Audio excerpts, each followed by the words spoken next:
Untuk tilang elektronik sendiri dari pihak kepolisian itu kan mempunyai tujuan yang baik, yaitu untuk melihat pengendara apakah dia benar-benar menaati peraturan. Berarti Toyota Astra bekerja sama dengan perusahaan asuransi itu dengan Tunas, kemudian memberikan pelatihan pada Bapak Ibu guru dulu. Ya, betul sekali. Tentang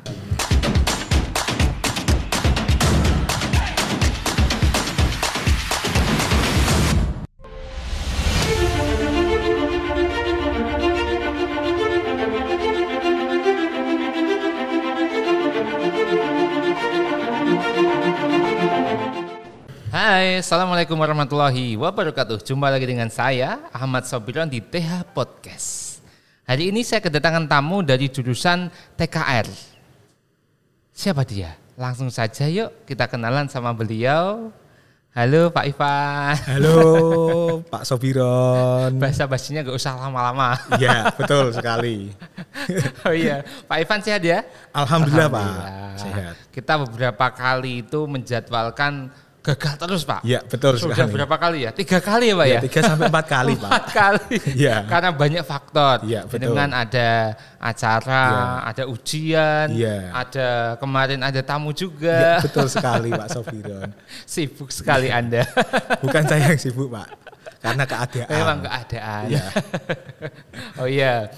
Pak Ivan ini kan sekarang menjabat sebagai koordinator safety riding Ya, betul di sekali. SMK Tunas Harapan Pati atau keamanan berkendara ya Pak ya. Iya. Nah ini nanti bisa dijelaskan Pak. Tapi sebelum itu mungkin saya mau menceritakan dulu Pak fenomena-fenomena yang terjadi saat ini. Misalkan beberapa waktu yang lalu itu ada teman saya itu yang tertangkap CCTV. Kemudian dia mendapatkan surat cinta dari polisi. Kalimatnya dia melanggar marka jalan di Joyo, di Bang Jojoyo itu ada fotonya, kemudian ada buktinya itu kan, kemudian dia ya sudah harus membayar bukti tilang atau membayar apa Pak namanya Pak itu? Ya, pelanggaran. Oh, pelanggaran. Membayar pelanggaran. Nah itu kan mungkin ada sangkut pautnya juga dengan safety riding. Coba bisa nanti coba jenengan sampaikan, jelaskan kok fenomena seperti itu bagaimana sih? Ya, untuk fenomena yang baru viral ini ya Pak ya di kota Pati dan mungkin di daerah lain tentang tilang elektronik. Ya, untuk tilang elektronik sendiri dari pihak kepolisian itu kan mempunyai tujuan yang baik, yaitu untuk melihat pengendara apakah dia benar-benar menaati peraturan. Mungkin kalau zaman dulu setiap bangjo kan pastinya ada polisi yang di pos ya, standby di pos.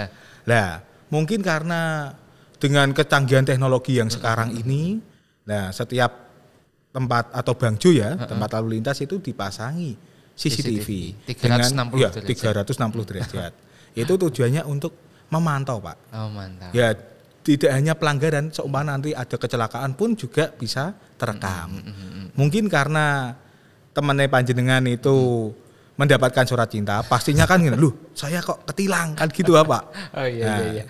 Itu ya harusnya dia harus belajar. Oh ternyata saya itu pada waktu saat ada bukti berkendara yang saya kok di foto salah, berarti saya harus bagaimana. Nah, padahal ya kalau di negara lain mungkin kasus seperti itu sudah biasa Pak ya. Oh iya. Sudah. Mungkin karena kebudayaan di negara kita banyak orang-orang itu melengkapi surat-suratnya pakai helm atau yang lainnya itu karena ada polisi. Betul sekali. Belum mulai dari dasar berkendara yang aman itu bagaimana. Itu Pak, itu fenomena yang mungkin sekarang terjadi. Iya, betul. Nah sekarang kita menuju safety riding. Program safety riding itu di sekolah kita itu bagaimana sih? Kok muncul ada istilah safety riding? Monggo bisa disampaikan ke Sobat TH yang ada di depan. Ya, Sobat TH, di SMK Tunas Harapan Pati itu ada program safety riding itu dulunya sebagai budaya industri ya Pak Sobiron. Budaya industri. Ya, sebelum itu dari sekolah binaan Toyota Astra, nah itu dengan beberapa sekolah mengadakan pelatihan. Mengadakan pelatihan di SMK Tunas Harapan Pati. Ada pelatihannya. Ya. Dulu di tahun 2019.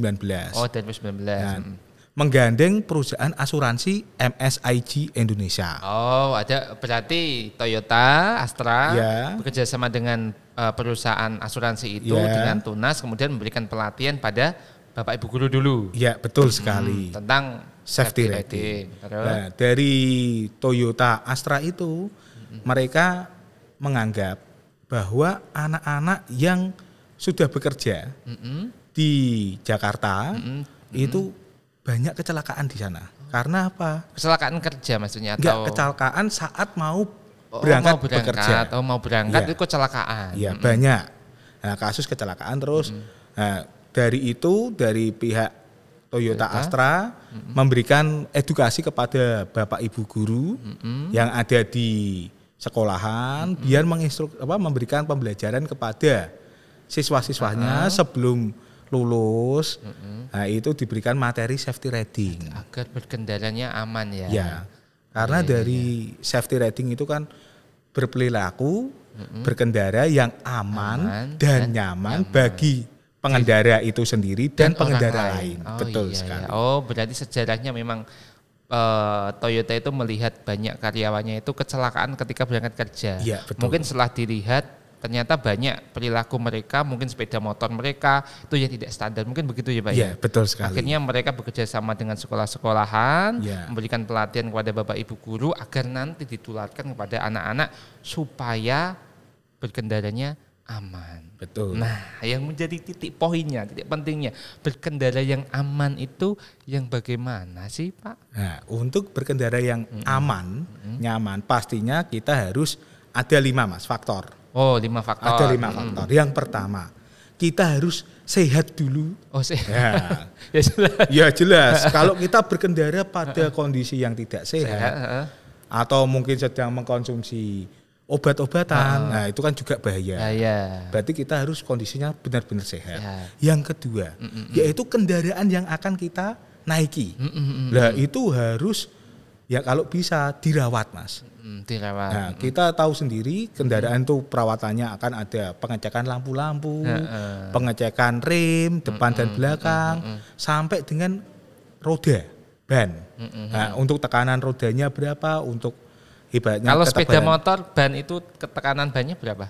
Ya kita buat 30 PSI Pak. PSI itu satuan. Oh satuan tekanan ban ya? Ya betul. 30 ya berarti 30. Nah setelah itu baru sehat navigasi. Sehat navigasi itu maksudnya bagaimana ya? Sehat navigasi itu kita saat berkendara harus tahu arah tujuan. Jangan sampai kita naik selinguk gitu ya. Selinguk Pak di jalan raya. Pastinya nanti pengendara lain bingung loh, ini masnya ini mau belok ke kanan atau ke kiri. Nah itu nanti senya ke kanan, beloknya ke kiri. Iya betul. Kan pengendara yang ada di belakang pastinya bingung. Oh iya. Terus tadi kan sudah ada berarti 1, 2, 3 navigasi. Terus tadi kan ada perawatan dari jasmani kesehatan dulu, baru ke kendaraannya, terus navigasinya, terus jangan lupa berdoa. Ya, pasti yang penting itu ya berdoa. Ya sekarang kan mengenai fenomena banyak orang-orang atau anak-anak muda itu banyak memodifikasi sepeda motornya. Motornya tidak standar. Mereka tidak puas dengan keadaan motor yang pabrikan, mungkin karena bentuknya atau apanya, sehingga dimodif. Ada yang diberi list, kemudian knalpotnya diganti yang knalpot brong, kemudian mungkin ada yang dijabarkan, bannya dibuat kecil. Itu menanggapi itu bagaimana ya kira-kira? Kita harus bagaimana menanggapi mungkin kalau ada anak-anak yang seperti itu? Ya kita menanggapinya ya kita berikan edukasi. Berikan edukasi. Kan kita kalau pagi tidak hanya Bapak Ibu guru kan ada 3S ya Pak ya. Apa itu? Salam, senyum, sapa. Oh sapa, senyum, salam. Seperti itu. Nah itu kita juga melihat anak yang masuk ke sekolahan itu bagaimana kendaraannya. Kira-kira kendaraannya itu lengkap apa enggak. Dia memakai helm apa enggak. Kalau seumpama kok dia tidak memakai helm, kita akan pinggirkan terlebih dahulu.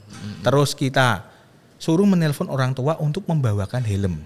Oh, gitu. Berarti misalkan ada anak yang masuk ke lingkungan sekolah, tapi dia tidak membawa helm, ditahan dulu. Nggak boleh masuk sekolah ya? Nggak boleh. Kecuali yang jalan kaki. Iya, betul sekali.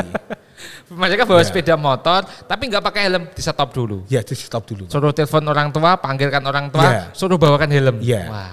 Nah, tujuannya kan biar siswanya bawa helm, terus orang tuanya juga tahu. Oh nah, iya. Itu, Pak. Sekaligus mengedukasi orang tua ya. Betul. Iya, karena memang banyak Pak sekarang itu ya di Indonesia ya. Karena mungkin faktor sayang sama anaknya atau faktor yang lain ya. Anak kecil masih usia SD, masih usia SMP, dia diberikan sepeda motor, diajari naik sepeda motor. Itu kan bahaya Pak. Mengingat memang di Indonesia itu angka kecelakaan itu mayoritas itu karena melibatkan sepeda motor dan di usia remaja. Betul ya Pak ya? Betul sekali. Nah itu yang berbahaya. Nah kemudian bagaimana caranya kita mengedukasi? Tadi kan ada program safety riding. Kan tidak mungkin hanya di depan gerbang kita cegat Mbak ojo begini kan enggak. Tapi kita ada kurikulumnya ya Pak ya. Betul. Boleh digambarkan Pak dengan kepada Sobat TH itu gambarannya bagaimana pembelajaran safety riding di SMK Tunas Harapan Pati itu? Ya. Untuk pembelajarannya Mas, sebelum ada kurikulum baru ini ya, paradigma baru, nah itu kan kita punya yang namanya budaya industri. Nah, safety riding kita masukkan ke budaya industri, terus kita diberikan waktu oleh pihak dari sekolahan untuk mengedukasi para siswa. Yang kita edukasi yang pertama itu di kelas 10. Oh kelas 10. Ya. Karena apa? Kelas 10 kan ini dari peralihan dari SMP ke SMA. Pastinya mereka baru senang-senangnya mendapatkan mungkin hadiah dari orang tua sepeda motor. Nah, kita edukasi. Nah, dia harus apa? Yang pertama, dia harus diedukasi kalau naik motor wajib punya SIM. Nah, itu. Sebentar. Nah, sekarang kalau kelas 10 kan bagaimana SIM-nya? Nah, karena bagaimana SIM-nya? Ya, makanya itu kita beritahu dulu. Kalau naik motor itu wajib mempunyai SIM. Siapa tahu kalau kita memberitahu seperti itu, kalau SIM membuatnya harus umur 17 tahun minimal. Nah, biar mereka juga berpikir, oh ternyata kalau mau punya SIM harus berumur 17 tahun. Nah, itu Pak. Yang kedua, jangan lupa pajak kendaraan atau STNK-nya dibawa. Terus ada lagi kendaraannya, jangan sampai dimodif ekstrim. Ya. Seperti tadi bannya diperkecil gitu ya. Nah, harus yang standar sesuai dengan regulasi yang ada. Nah, itu Pak. Kita mengedukasinya itu terus kita terus berikan juga cara berkendara, posisi berkendara. Oh, posisi juga berpengaruh ya Pak ya? Karena apa? Kadang kan ada anak yang naik motor, kadang itu penaknya sendiri. Apalagi kalau cewek, kadang kan ada yang ngegasnya itu tangannya kebalik. Tangannya kebalik begini. Iya, ngegasnya saya juga bingung cara ngegasnya bagaimana. Loh, tapi kalau bisa kan? Iya, tapi nggak boleh Pak. Bahaya. Karena apa? Nanti dia kalau mau berbelok pastinya akan sulit. Begitu ya. Ya, betul. Oh iya, saya juga sering melihat ya. Sering melihat itu anak-anak cewek, orang yang perempuan itu ngegasnya bukan begini, cara tangannya tapi di sini. Nah, seumpama kalau ada saat ngerem mendadak, otomatis nggak bisa Pak. Susah ya? Susah. Oh iya. Nah, terus kita kesulitan, betul. Dalam berkendara itu untuk body language atau cara duduknya bagaimana kita juga ajari. Terus yang paling penting cara mengerem. Nah, kadang kan kita biasanya kalau mengerem kan hanya sepenting diinjak remnya berhenti. Nah, padahal kan itu bahaya Pak Sobiro. Oh iya. Karena kan tahu sendiri jalan di Indonesia seperti apa. Terus kalau kita apalagi sekarang kan eranya matic. Oh iya. Ya naik motor ya tinggal ngegas terus ngerem. Nah, kalau ngeremnya asal-asalan pastinya bisa terjatuh. Terjadi kecelakaan ya Pak ya. Betul Pak Sobiro. Nah, di Indonesia ini tertarik Pak. Di Indonesia itu kan jalannya kan banyak berlubang. Ya kita tidak mempermasalahkan jalan berlubangnya itu. Tapi yang kita permasalahkan adalah bagaimana cara berkendara di jalan berlubang. Kemarin sempat viral itu Pak, bagaimana orang-orang membandingkan, netizen Indonesia itu membandingkan mendapatkan SIM di Indonesia dan di luar negeri. Kalau di luar negeri itu relatif mudah Pak. Jalan lurus, ngerem. Tapi di Indonesia kita ujian SIM-nya itu ada yang belok angka 8, ada yang U, ada yang zigzag, wah macam-macam. Dianggap wah ternyata itu di Indonesia itu jalannya rusak, makanya membuat SIM-nya seperti itu. Well, ini kan fenomena memang sih lucu-lucuan. Memang tidak bisa kita bandingkan dengan negara lain. Toh memang SDM-nya juga berbeda, budayanya kan juga berbeda ya Pak, ya betul ya. Ya, untuk menanggapi itu ya Pak Sofiron ya, kan kok di negara lain kok berbeda dengan di Indonesia cara, nah itu kita ya manut saja dengan regulasi dari pihak kepolisian karena apa?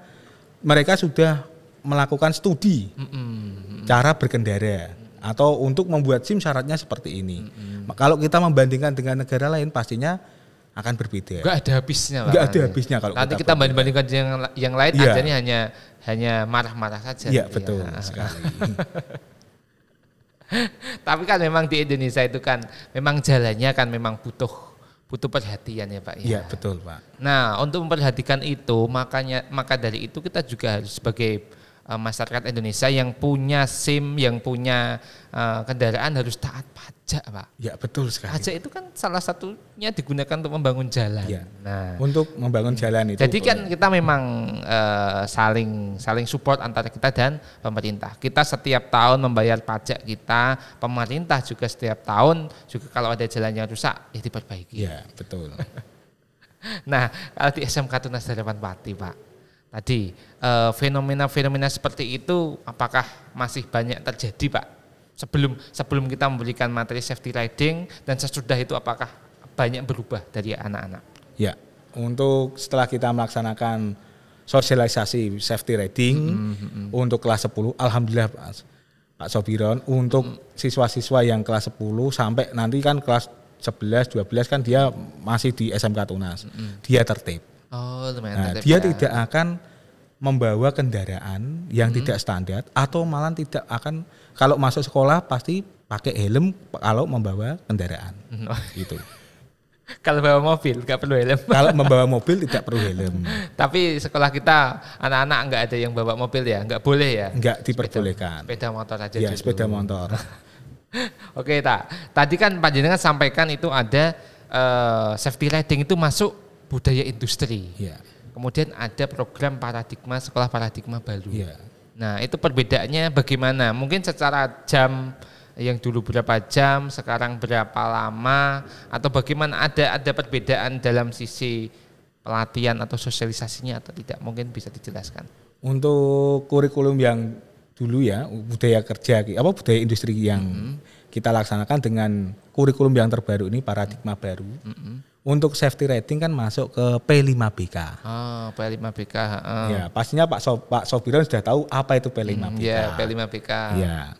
Terus karena jamnya P5BK itu ada 8 jam ya Pak ya. 8 jam. Iya. Nah, kalau dulu kita pada waktu belum kurikulum baru itu hanya kita memberikan sosialisasi 2 jam, hanya secara teori. Tetapi kalau karena waktunya ini panjang, kita adakan pertama ada pretest, ada pretestnya?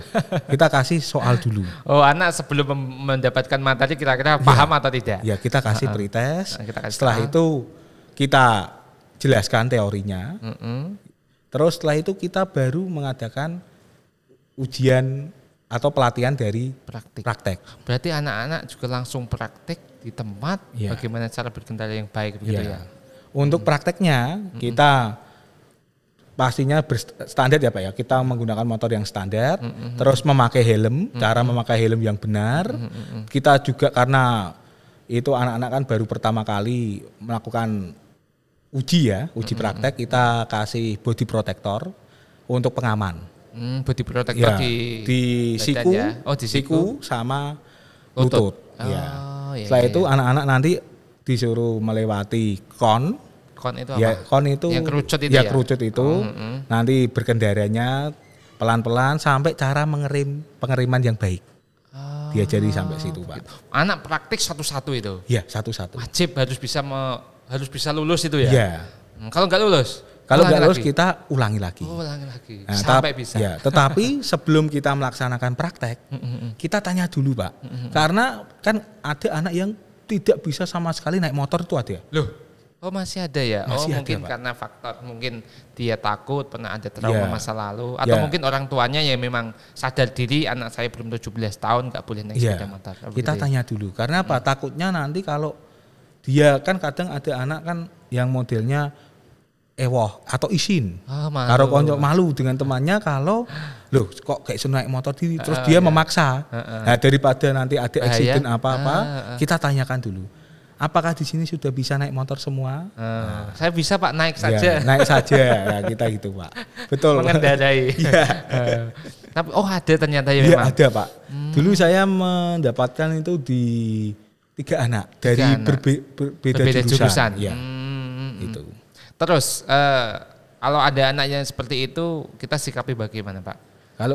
Kalau saya menyikapinya ya kita biarkan jangan sampai dia ikut ujian karena nanti kalau dia berkendara pastinya kan bahaya Pak. Oh begitu ya. Tapi Kita secara sendirikan. teori harus paham. Kalau secara teori kita edukasi, berikan edukasi. Kalian nanti untuk bekal untuk membuat SIM ya Pak ya? Iya betul sekali.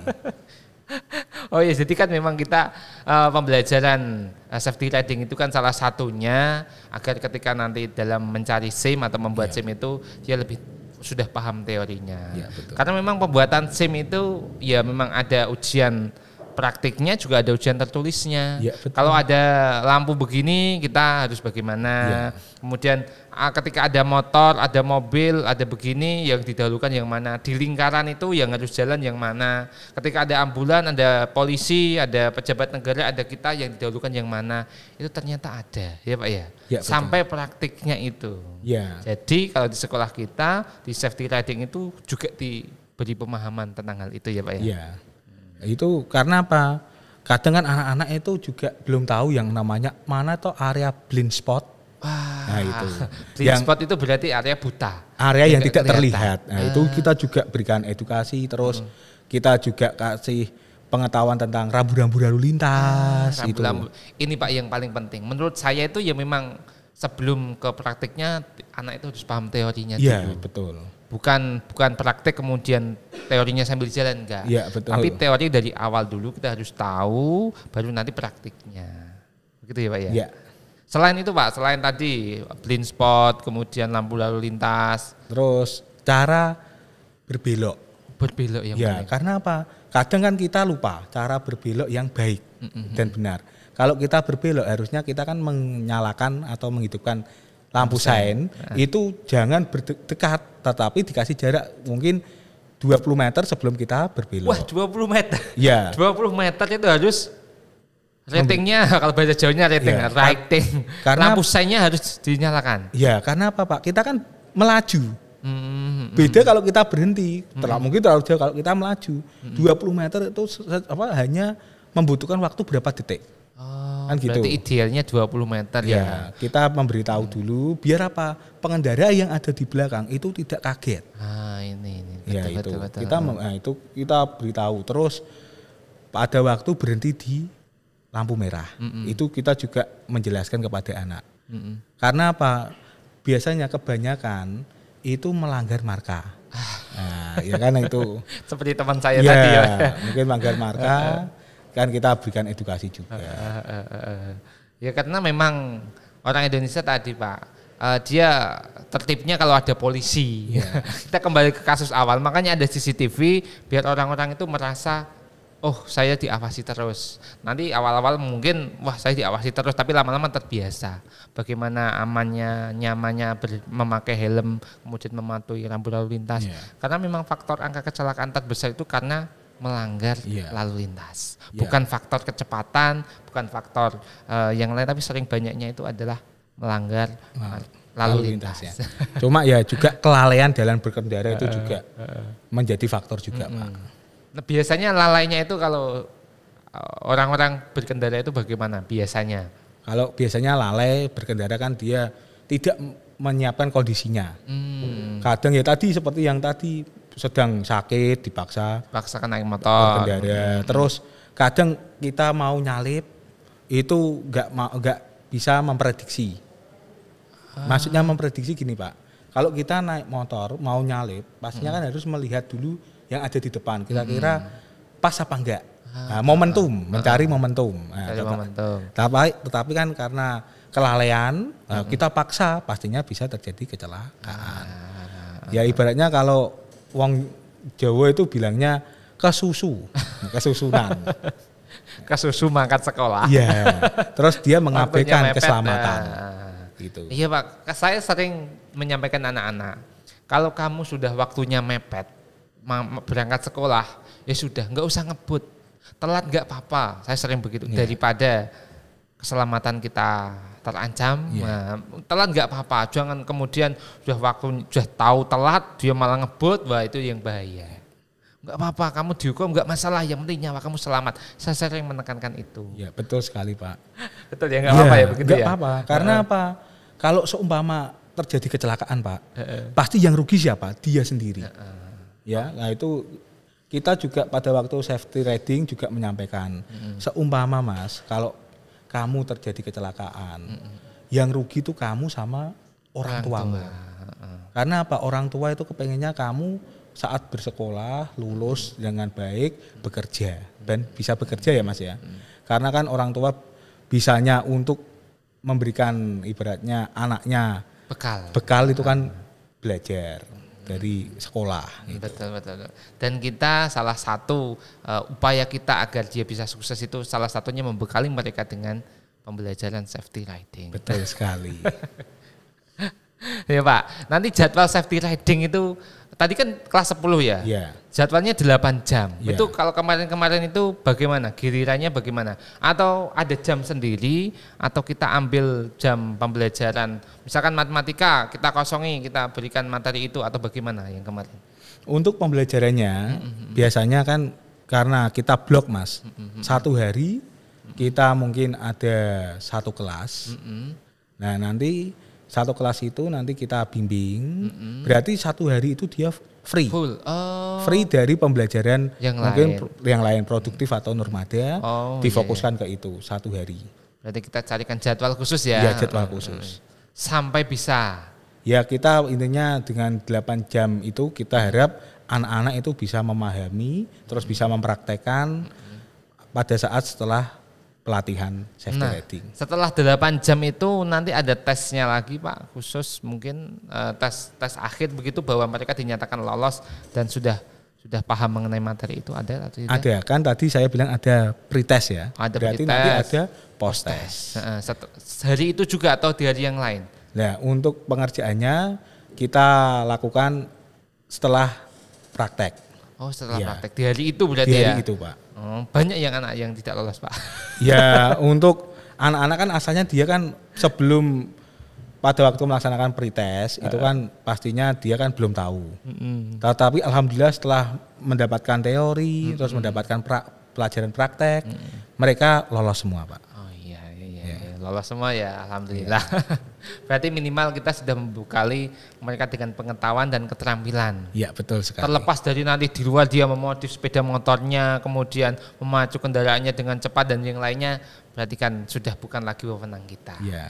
Tempat kita, yang penting kita harus membekali itu ya Pak ya. Iya. Ngandani bocah-bocah kalau begini itu efeknya begini ya Pak ya, betul ya. Betul sekali Pak Sofiron. Oh iya, Pak Ivan ini ngomong-ngomong, saya lihat kalau berangkat kerja itu pakai sepeda motor yang cukup antik ini. Enggak antik-antik amat. Enggak antik-antik amat. Itu Satria ya Pak ya? Iya betul, Satria 2 tak. Wah itu 2 tak itu luar biasa kecepatannya Satria. Ya mungkin karena di tulisannya 120, mungkin bayangannya larinya 120 km per jam. Tapi kita nggak boleh ya? Iya nggak boleh Tapi Pak. sepeda motor tahun berapa itu Pak? 2000 berapa itu ya? 2003 Pak. 2003. Ya. Waktu itu di zaman-zaman keemasannya. Iya. Banyak ya mungkin kalau dulu belum punya Satria ya belum anak muda. Wah, gitu. Nah Pak, pertanyaan saya, itu kan sepeda motor yang cukup lama. Iya. Tapi saya lihat masih dalam kondisi bagus dan terawat. Betul ya? Iya. Bagaimana cara panjenengan untuk merawat sepeda motor? Karena memang Pak, sekarang ini banyak fenomena-fenomena, terutama yang perempuan, ya sama saja sih, tapi memang kebanyakan perempuan ya. itu jarang merawat sepeda motornya, servis motornya itu jarang. Bahkan saya pernah lihat video di TikTok itu ketika mau ganti oli, montirnya itu membuka tutup olinya, yang bawah itu isinya, baut olinya itu isinya bukan oli, air. Atau bahkan ada yang sampai habis gak ada oli yang netes. Itu kan ironis ya Pak ya. Kalau panjenengan untuk merawat sepeda motor bagaimana Pak caranya? Kalau dari saya Mas ya, karena kita kalau membeli barang berarti harus dirawat. Betul. Nah, untuk perawatannya saya ya juga merawat seperti pada umumnya. Seperti anak sendiri, seperti Malika. Iya. Kita rawat yaitu yang paling penting oli. Oli. Kita lakukan pergantian secara berkala. Yaitu. Yang berikutnya yaitu kita cek mungkin lampu-lampunya. Nah, kalau dari regulasi kendaraan kan safety riding tadi kan harus merawat kendaraan. Berarti kita lakukan perawatan dari lampu-lampunya bagaimana, apakah normal. Terus kita cek juga sistem pengeremannya. Karena apa? Kebanyakan diabaikan untuk perawatan itu. Kalau belum habis belum diganti. Nah. Alasan mereka Pak gak WW. Iya, alasannya seperti itu. Tetapi kan kita gini Mas, keamanan ya paling faktor penting. Keamanan kita utamakan. Karena kan kita juga nggak tahu, wong kita berkendara juga belum selamanya kita baik-baik saja, wong masih ada pengendara lain dan alam.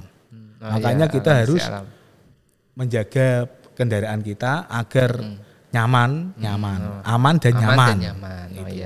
Minimal harus dicek secara rutin ya. Iya, betul. Kalau misalkan ngecek oli Pak, ngecek oli itu normalnya itu berapa bulan atau berapa kilometer oli itu harus diganti? Atau ada jenis-jenis oli tertentu mungkin biar Sobat TH yang bukan dari jurusan TKN juga tahu ini. Kalau untuk sepeda motor ya Mas ya, itu direkomendasikan oleh pabrik. Untuk mengganti setiap 2000 km. 2000 km atau 3 bulan.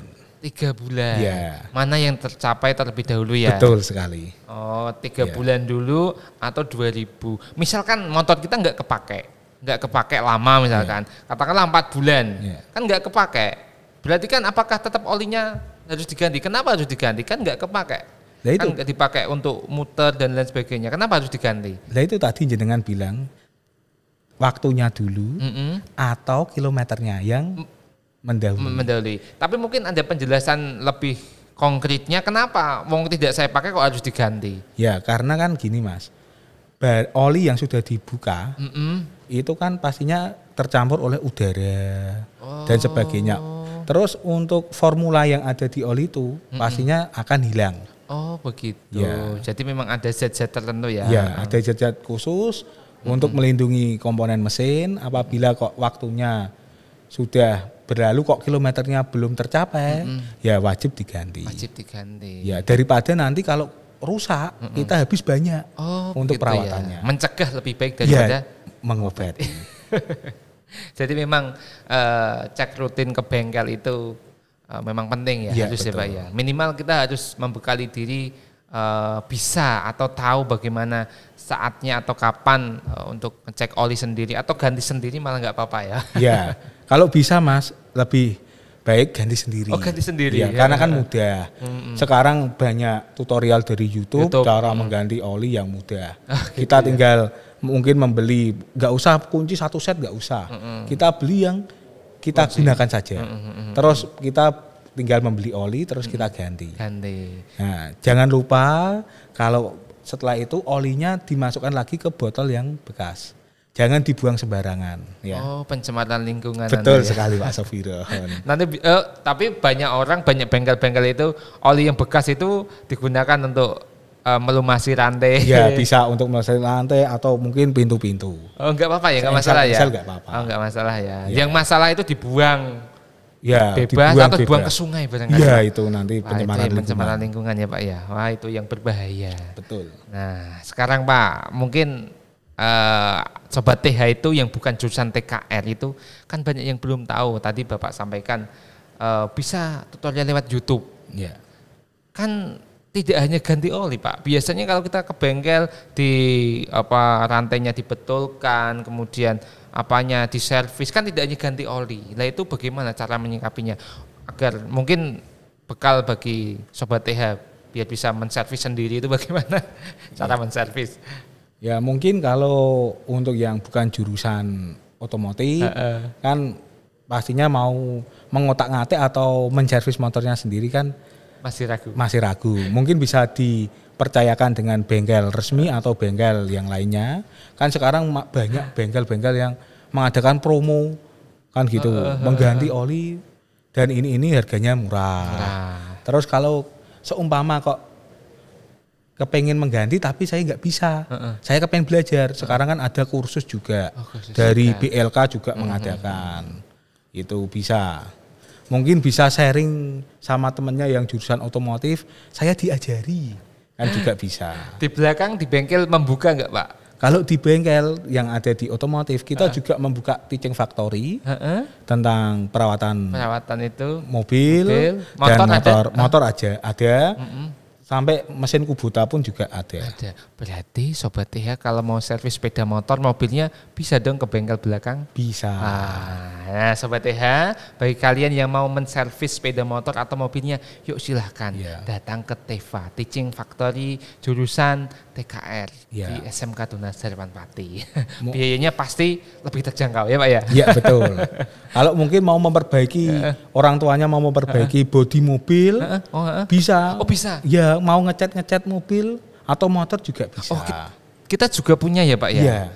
Body apa namanya Pak? Body repair. Body repair. Namanya apa? Tunas Gemilang. Silahkan bagi Sobat TH yang mau juga ngecat mobil, mungkin penyok atau kenapa silahkan datang ke sekolah. Nanti akan kami layani dengan maksimal di betul. Tunas Gemilang. Ya. Sekalian promo ya Pak. Ya, promo yang gratis. Ini juga loh Pak. Ya. Ini hand sanitizer Pak. Ya. Ini juga produk dari anak-anak kita. Ya. Dari jurusan APL. Nah, ini juga hand soap. Ini juga dari produksi anak-anak kita. Jadi memang sekolah di SMK Tunas Harapan Pati itu luar biasa. Iya, betul.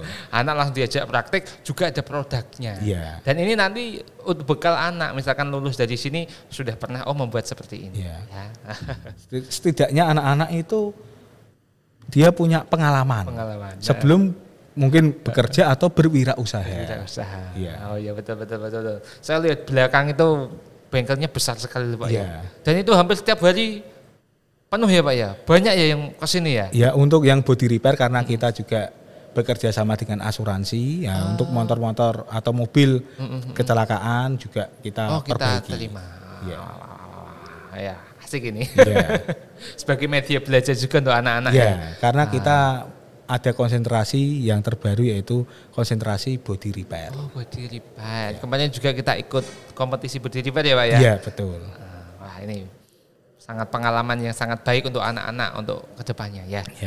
Terakhir Pak Ivan, untuk pesan Sobat TH kira-kira apa yang mau disampaikan? Untuk Sobat TH semuanya ya, saat berkendara di jalan raya pastikan kalian memakai helm, jangan lupa untuk diklikkan ya helmnya, terus membawa surat-surat kendaraan, terus jangan lupa juga kendaraannya dicek. Jangan sampai saat berkendara ngalamun atau mungkin sedang sakit. Usahakan itu agar kalian selamat saat perjalanan, di rumah masih ada keluarga yang menunggu. Gitu. Oke, terima kasih Pak Ivan atas kedatangannya di TH Podcast. Kapan-kapan kita lanjutkan perbincangan ini. Ya Pak Sofiran. Baik Sobat TH, demikian yang dapat kami perbincangkan. Semoga apa yang kami perbincangkan hari ini bermanfaat bagi kita semua. Sampai jumpa di episode TH Podcast selanjutnya. Saya Ahmad Sofiran dan Assalamualaikum warahmatullahi wabarakatuh. Dadah.